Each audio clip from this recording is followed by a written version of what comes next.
Hello all 5 people who watch my videos. I'm back with another quick commentary, and I'm going to be giving you some tips for playing Search and Destroy, particularly on Bailout.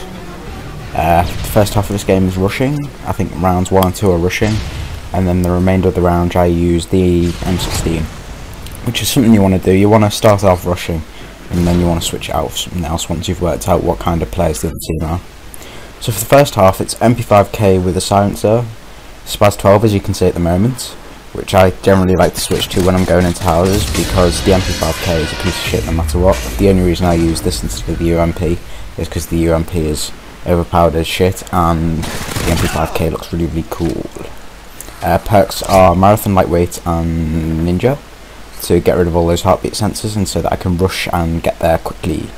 And if you see, just a few seconds ago I looked back at his body just to check that to see whether he was carrying the bomb or not, because you can see the little suitcase thing, and once I know that someone is carrying the bomb, this is a bit of a fail here, but once I know someone is carrying the bomb I like to stay around the bomb, so that because that means that the other team's got to get there. And look at this with me being an idiot trying to outrange a sniper with an MP5K, so I get punished for that, and that is the first of 3 deaths in this game. But yeah, about the bomb, if you stay there then they've got to go there to pick up the bomb if they want to win. So it's generally a good idea to just stay in that area. There's no point running to the other side of the map only to have to go back to pick off the guy who's gone to get the bomb.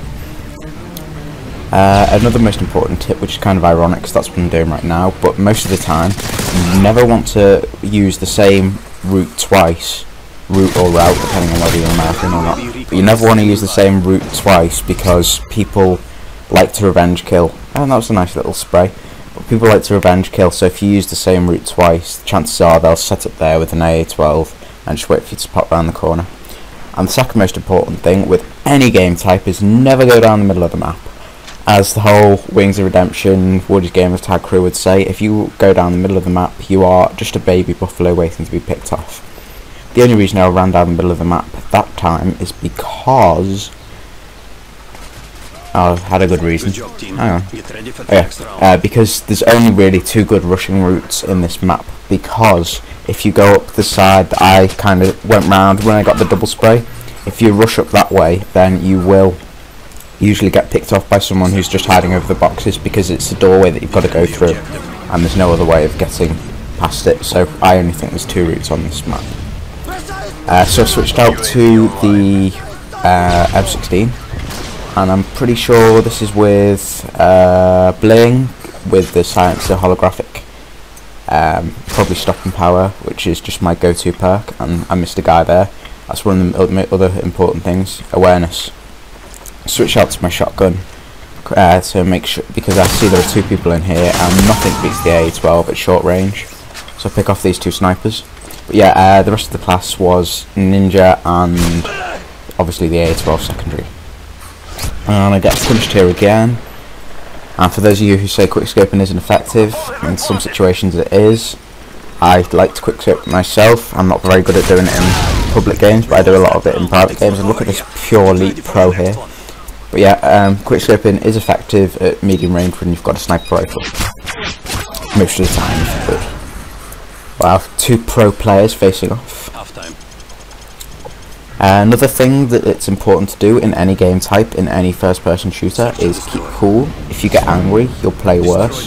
When you play worse, you'll get more angry. So if you start to get pissed off, it's generally a good idea to go and do something else for an hour or so while you cool off. I know this game's probably one of the most annoying games in history, so I don't play this game anymore. But this is just old footage, and he get loads of lag here, but he gets a hit marker on me, which is kind of unlucky for him. Jesus Christ, lots of lag. As I say, internet connection is kind of shitty at the moment.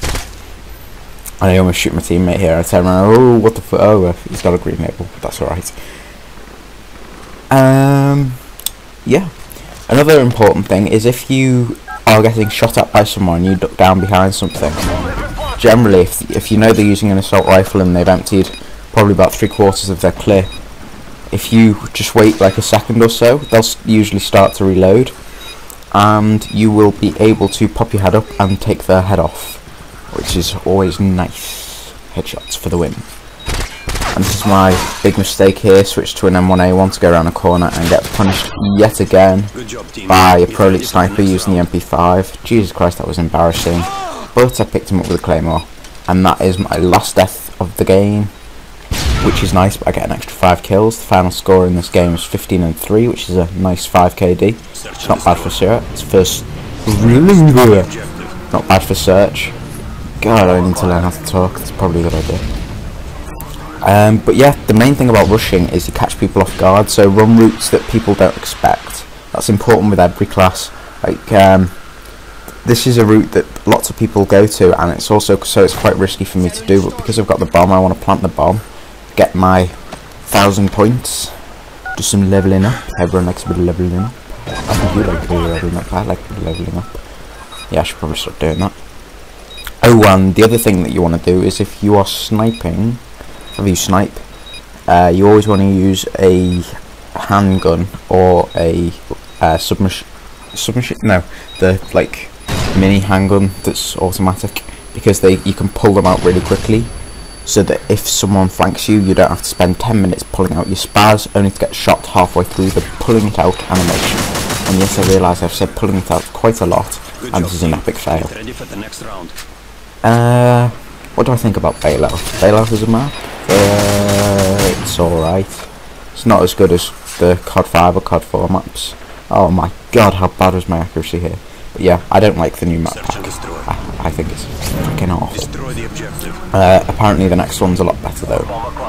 But Storm and Salvage, hate those maps. Bailout's okay, and the COD 4 maps are awesome, but they don't translate that well into COD 6 because of the kill streaks. I don't have anything about kill streaks, I like kill streaks, but I just don't think it works out well. And see, I went the same route here, he ran the same route, but I took a different path on it, and that rewarded me with an awesome kill. As a general rule of thumb, if you're new to this game, you shouldn't play search, you should play something like domination and just run the flags, be an objective player until you're used to playing first person shooters and you understand how the game goes, and you understand the maps and the good hiding places in each one of these maps, and you understand that campers shouldn't stay in the same position when there's a UAV in the air and they don't have cold-blooded, and you understand that your aim needs to be far better than mine when you're playing search, because this game was fucking awful. So yeah, that's about all I've got to say. The game is over. Thanks for listening yet again. All the 5 people who watch this, I love you.